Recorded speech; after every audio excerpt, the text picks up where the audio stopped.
J'adore faire des clients acheteurs. C'est sûr que ça demande plus de temps quand on fait beaucoup de vendeurs, là, mais c'est vraiment le fun parce qu'on les prend par la main puis on leur aide à réaliser leurs futurs rêves, que ce soit un terrain, une maison, un immeuble à revenus.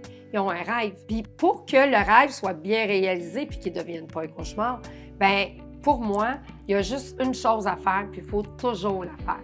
C'est sûr qu'il faut que tu poses des questions. Quand les clients y arrivent, OK, on va faire une alerte, on va mettre ça en place, mais il faut se créer une stratégie. Moi, j'ai toujours dit, l'immobilier, c'est un jeu d'échecs. Si tu ne sais pas où tu t'en vas, tu n'iras pas nulle part. Fait que je m'assois avec eux. C'est quoi leurs besoins? Des questions. C'est quoi l'argent vient de où? Comment? Ils veulent investir comment? C'est quoi leur tolérance au risque? Est-ce qu'ils ont fait le bon choix de produit? Ils ont choisi la bonne maison? Je sais pas, moi, si tu as 4 enfants, tu cherches une 2 chambres. Je le fais en blague, mais ça n'a pas de sens. Mais j'avais des clients, exemple, ils voulaient un chalet locatif, puis peut-être même un projet de chalet locatif, mais ils commençaient. Puis finalement, ils avaient failli acheter quelque chose d'une montagne loin, accessible, juste quelques mois par année.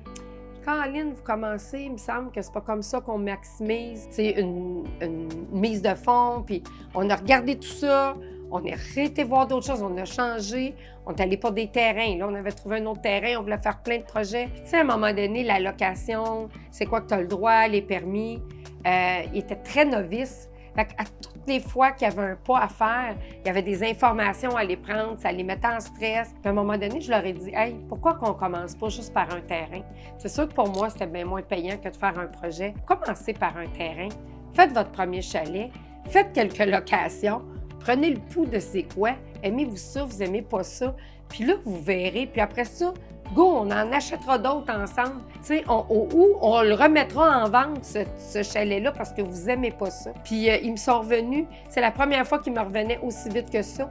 Ils me sont revenus le lendemain, ils ont dit « Oui, on a décidé, tu as raison. Merci de nous avoir arrêtés. On est en train de s'empêcher de dormir à se créer des projets. » Puis on a acheté le terrain, ils sont super heureux. Puis les projets de design sont commencés. C'est une chose ou l'autre. Soit qu'on va racheter un autre chalet ou un autre terrain ensemble, ou soit que je vais vendre celui-là. C'est sûr que de faire une belle commission, c'est le fun. Mais moi, j'aime mieux avoir un client satisfait qui va me référer à 10, qui va me revenir, que de faire une grosse shot puis d'en faire. Fait que ça, c'est ma façon de voir les choses. Fait que, c'est ça. Moi, ma satisfaction, ça a l'air fou, ça a l'air têteux, mais c'est vrai. Quand les gens sont satisfaits, sont contents, sont heureux, ben moi aussi.